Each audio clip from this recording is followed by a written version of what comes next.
You want a tutorial for this dark makeup look? No? You're getting one anyways.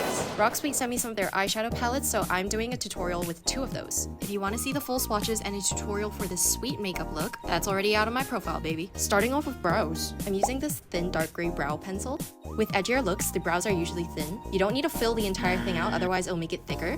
Just draw small hair-like strokes along the center of your brows, it'll naturally fill it out.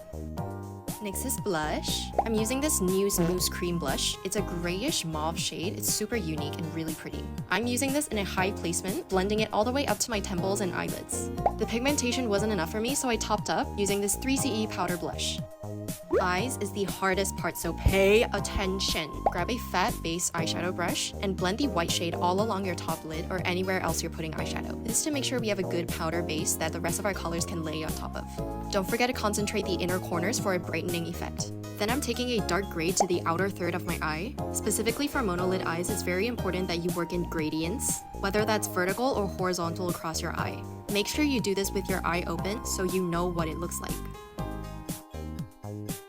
Using the black shadow on my point brush, I'm carving out that eyeliner shape from the outside inwards. I find that this helps me control the shape and length a lot more. Then I'm taking a blending brush and diffusing that all over. Here I'm adding some gray into the inner third of my eye to create some contrast with our cut crease. I didn't use any concealer, just some white eyeshadow from the palette, and I'm tapping with my brush to really concentrate the pigment in my front inner corner. Then I draw a fake eyelid crease with my point brush. The key is to have contrast and clear lines, so make sure you use precise, dense, and sharp brushes for this step. As for eyeliner, I'm just going straight out with my eye open, then cleaning up that line from outside in as usual, before connecting the shape to my eye so that's not just floating.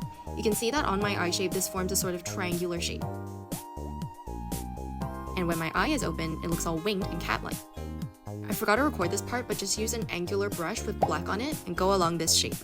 For aegosol, I'm smiling while doing it to get the natural shape out and following that with a light gray all over the shadow before going in to define the center where the shadow should be the thickest with a darker gray shade. Then blending it all out so it doesn't look too harsh.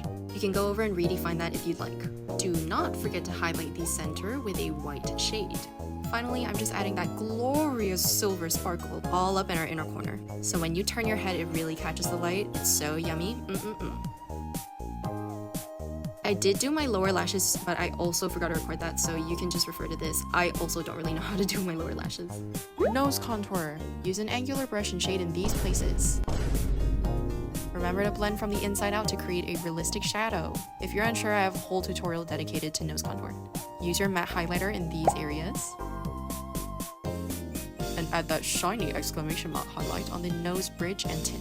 Cannot forget the lashes in a typical doing look. If you find it hard to curl, tip your head slightly upwards. Imagine your lash divided into 3 parts. Make sure you clamp on each part so it creates a C curl. That's how they look super long and stay up longer. Pop on some mascara before your falsies. I'm using the Aurora No Glue Clusters from 99 Dreams. Link in bio. For any smoky dark eye look, it is imperative that you make your lashes stand out. Black is a contractive color. It makes things look smaller. So lashes are going to really help in making your eyes stand out against all that darkness.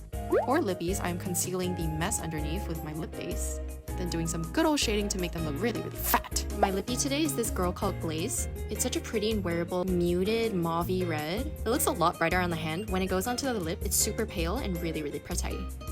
Congratulations, you did it! The makeup should look something like this. We are not the same person, so allow for some difference. I hope this was helpful. Big shout out to Doris because this look is inspired by her classic makeup. And let me know whatever questions you have in the comments below. See you all Betty sometime around here. Bye bye!